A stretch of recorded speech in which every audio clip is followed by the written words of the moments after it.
along with 2 cones placed on either side and 2...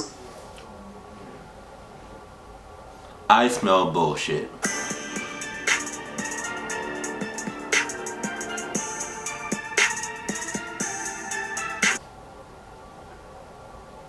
Hina, you good?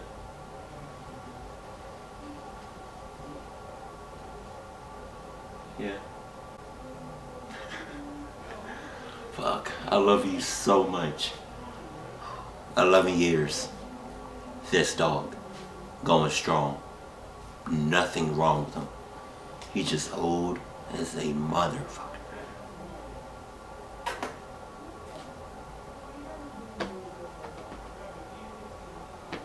Okay, fuck it. Sup Tho.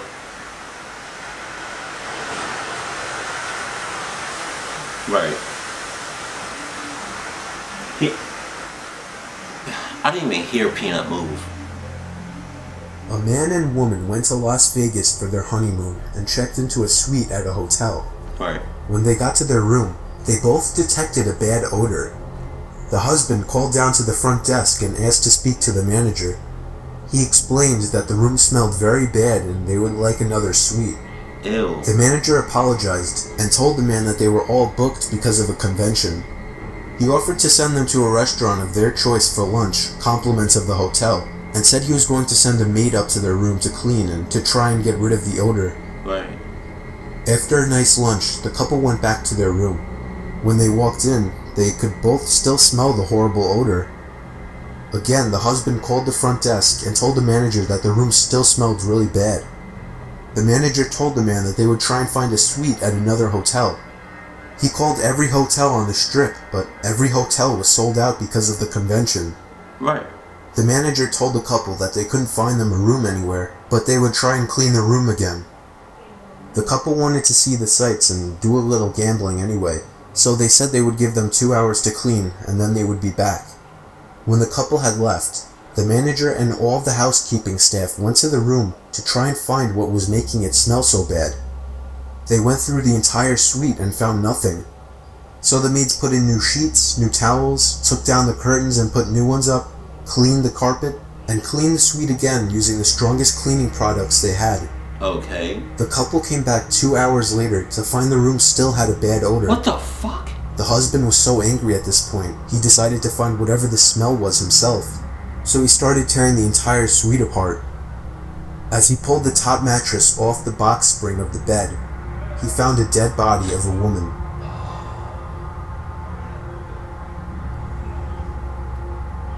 Me and my wife were on our honeymoon in Hawaii. Hold on. Just give me a minute. That's wow, Mr. Nightmare. You do that, right? That was like a fastball to my fucking face. Oh. You know, I don't know if I gotta be honest with y'all. I don't know if I'm gonna run. Because, see, there it goes. I'm starting to tear up because I'm so nervous. And I have a lot of emotion right now. So, I can honestly say that if I was in his situation, normally, on the regular, I would run, but bruh, if I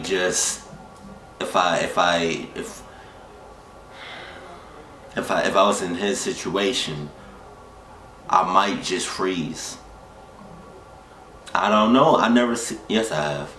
I was gonna say I never seen a dead body, but like, I've never been in that situation.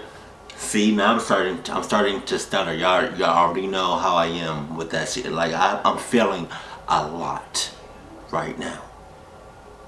So much is going on right now. But thank God I got Peanut with me. You know, my fucking cuddle buddy. Peanut, I love you.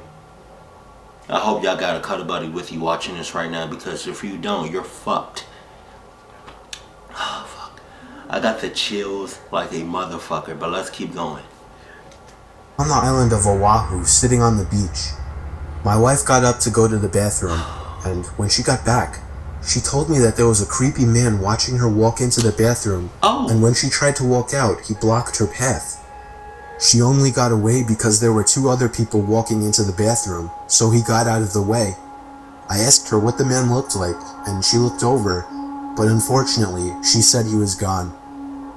Our hotel was walking distance from the beach, so we got back quickly, but we made sure to report the man to a police officer we saw walking on the beach, and then we washed up before going out to eat. We ate at a fancy seafood place and did some walking around afterwards.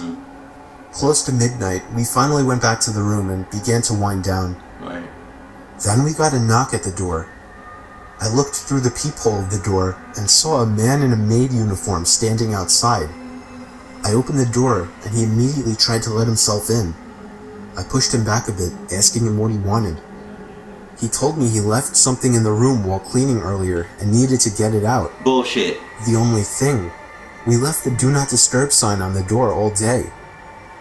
Then I noticed he was making eye contact with my wife. Oh, no! My wife then screamed, "That's the man." I didn't understand at first, but it was too late for that. The man had already lunged at me, holding my throat with one hand while reaching behind himself with another. He pulled out a knife and started swinging at me, and if it weren't for my wife coming over and smashing his face with the lamp, I would have been as good as dead. The commotion drew out all the inhabitants of the neighboring rooms. One of the women started freaking out and screaming, making the situation worse. We called the police, and so did the hotel. It turned into a huge, horrible scene, but we were just happy to be alive. We were questioned when the police arrived, and some of the other people around us claimed to have witnessed it all. We still don't know what kind of intentions this guy had, but if I had to guess, I would say he wanted to get to my wife. No. He must have been one very dumb person to think he would get away with something like this in such a public building. He wanted them sugar balls. Me, my wife, and 2 kids were taking a drive all the way down to Florida from New York to go to Disney. Wow. We were in Georgia at the time, so close to entering Florida, and it was about 11 o'clock at night. Right. I planned on finishing the drive that night just to save the money from a night at a hotel. My wife and kids were already long asleep, so I was trying to drive as smoothly as possible. On that quiet highway at 11 o'clock, there were hardly any other cars at all. In fact, I didn't see any lights until, up in the horizon, I saw 2 flashing red lights. Not police lights, more like SOS lights. I slowed down and proceeded with caution. Keep going. Upon getting closer, I saw a car parked in the middle of the road, seemingly deliberately to block traffic, along with 2 cones placed on either side and 2... I smell bullshit. Through this screen, I smell bullshit. Keep going, or that's it. There's no other option. It's late, dark as fuck, right? And from what I can, from what it sounds like, it's no fucking street lights. So it look like you just driving in pitch blackness. No, keep going. Keep going. Keep going. Don't stop. But you fucked up by slowing down. That's all I'm saying. 2 SOS lights flashing on the ground. Then, 2 hooded men of African American descent came from behind the car and started walking over to us. See? I put the car in reverse, ready to hightail it back the other way. One of the men came over to my window, and I cracked it open just enough to hear him speak. After asking him if he needed something, he said, "Yes, open the door." Nah, you good. I shut the window, and that's when he began to reach for something in his pocket. I put the car back in drive and hit the gas. I drove over the cone and SOS light and past their car. About 1 minute later, I saw a pair of headlights coming up fast behind us. At this point, my wife was awake, confused and questioning me about the speed we were moving at. I told her not to make any loud noises before telling her that we were being followed. The car behind us began flashing its lights. And then there was a loud pop, and I felt the car losing control. I did the best I could to bring it under control, but there was a second loud pop, and the car began to drag. I told my wife to call 911, even though it was probably already too late. By now my kids were up, scared and complaining. I kept the car moving for as long as possible, but the car following us began ramming our trunk. My kids were crying, my wife was screaming at the police. I was sure we were dead. But by some stroke of luck, or more like a miracle, I heard a siren and saw red and blue flashing lights coming up in the distance behind our chasers. They veered off to the exit that we happened to be passing at that moment, and the police car followed them. I pulled over to the side of the road, took the phone away from my wife, and told the police everything. Upon inspection, I found out that our 2 back tires were blown, probably shot at, which I also told the police. 10 minutes later, a squad pulled up behind us, along with a AAA truck. They seemed rather thrilled to inform us that they caught the 2 men. Someone else had stumbled onto their little roadblock trap, but luckily managed to turn around and escape before calling the cops. I would have just kept going. When my sister was in her 20s, she was on vacation with her now husband, and one of their destinations was St. Martin. They had rented a car to get around and such. One day while doing sightseeing, they were on some side road that was rather isolated from any buildings or signs of civilization. It was a nice scenic route to take, but other than that, my sister tells me that it was a pretty dead road, so it probably didn't lead anywhere important. They eventually came up to something odd. There was the back of a car sticking out of the crops on the side of the road. Right. As they pulled up closer, they could see it was some unbranded rusty neon blue car that had seemingly swerved into the crops. My sister's husband pulled up and stopped the car, telling my sister to wait in the car. He got out to check it out. From what my sister tells me, her husband looked through all the windows of the car for anybody at all. She watched as he then looked down and jumped back at something. She then got out of the car to see what was wrong. They both got down low to have a look underneath the rusty old car. What they saw was horrifying. There were 2 grown men with large knives in their hands, along with a bloody dead body laying between them. Of course. My sister's husband literally pushed her all the way back to the car and shoved her into her seat. The 2 men had crawled out from under the car and were now on their feet. He made it back into the car just in time to drive off down the road. They stopped at the nearest sign of civilization, making sure they weren't being followed, and called the police. Both of them seem to get uneasy when the topic is brought up, so we try not to remind them of it, but I can tell my sister has always been a bit different ever since this happened to her. I would be too. Fucking mean. I was 16 years old and the summer had just started. Our grandparents were treating the whole family to a 10-day cruise.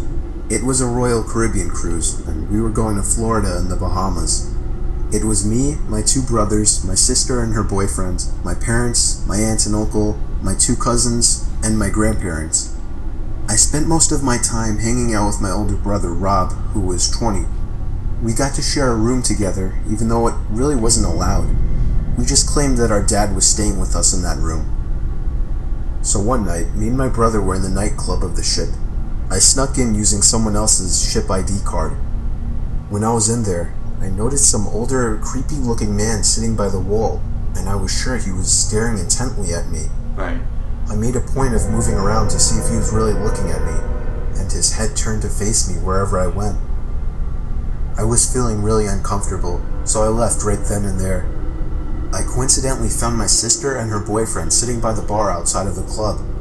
I sat down with them for a bit, and a few moments later, I saw the same man from in the club, now out by the bar, sitting across the room. The fuck? And he was still staring at me. Fucking creep. I looked away and pretended not to notice, but my heart was racing at this point. I contemplated whether or not to tell my sister, but I ended up not telling her. I don't know why. I left the bar and started speed walking back to my room. Okay. When I got to the stateroom halls, I was constantly glancing over my shoulder to make sure I wasn't being followed. I got to my room safely. I was extremely creeped out. I had a feeling this guy was some sort of perverted creep. I got a knock at the door, and I got a little nervous. I looked through the peephole and saw my brother, so I let him in. I did not see the strange man again until late the next night. The fuck? My brother and I went with my sister and her boyfriend to one of the restaurants on board at like 1 in the morning. They weren't planning on going to sleep anytime soon, so I told them I was going to crash, and I walked back to the stateroom. But when I got there, I saw that the door to our room was cracked open a bit, and the light was on. I knew for sure we shut the door when we left, and there was no chance room service was in there at an hour like this. I proceeded with extreme caution and slowly pushed the door open completely.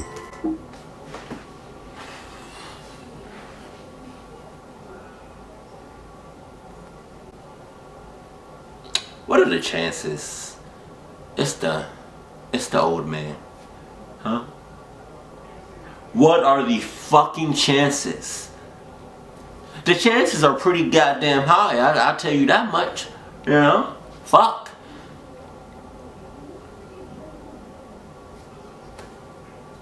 Really? Fucking, oh my god, people are...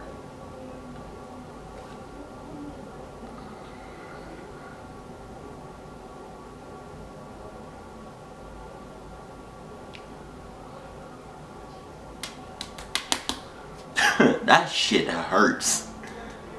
There was nobody in the room. I checked the bathroom, but it was empty too. All of our stuff was still in the same spot that I remembered it was in. You fucking up. I kind of just figured maybe Rob came back to the room for some reason when I wasn't with him and forgot to shut the door. Nah, Rob. So I just went to sleep. Man. I woke up to darkness and the feeling of something brushing against my cheek. It was a hand. Ah! I pushed it away, telling Rob to knock it off. But when I noticed, even in the dark, beyond the figure by my bed, that Rob was in his bed, I let out the most blood-curdling scream you have ever heard. Rob jumped up and turned the lamp on, and there was the man from the club standing next to me. What the fuck? Rob jumped on him and began throwing punches. I joined in and we took down the man. Hey. It wasn't even a minute before frantic knocking came at the door. It was my parents. My dad held down the man while we called the customer service center. They sent up 2 security workers and he was sent to the jail of the ship for the remainder of the cruise. I'm not sure what happened to him afterwards, but this has emotionally scarred me, and I don't think I can ever go on another cruise again. Yeah, that shit would scar me too. If I woke up to a random ass person, a fucking stranger, creep at that, probably a pedophile at that, rubbing his motherfucking hands on my face. First of all, God only knows where the hand has been, right? 2, I don't know you. 3, you don't know me. But more importantly, I don't know you, so I don't know what the fuck you got. If you got anything, you probably do, but I'm just saying. You know, like, if I wake up, right, and I don't know you, like, I'm being dead ass serious, to a person, somebody just rubbing their face, and I don't know you, bro, I'm swinging. I don't know how to fight, but I'm swinging. I'm swinging at something. Right? I'm just... No. What? I'm doing that shit. I'm fucking you up. Point blank period. And I can't fight worth shit. But I have had my fair share number of road trips, vacations. But I like, don't get me wrong, I like road trips, but I see, y'all know I'm not the curious type, you know, to go check shit out. So if I'm, you know, with my friends, right, or it's like me and somebody, like, you know, somebody else, and we're taking a road trip somewhere, right? And say for instance, because at this moment I'm, you know, the recording of this video, I'm living in North Carolina, and I take a road trip to Florida. right? Me and I don't know, one of my closest friends. No, it's like it's a bunch of us, right? And we're driving, and let's say I'm the driver, right? I'm driving.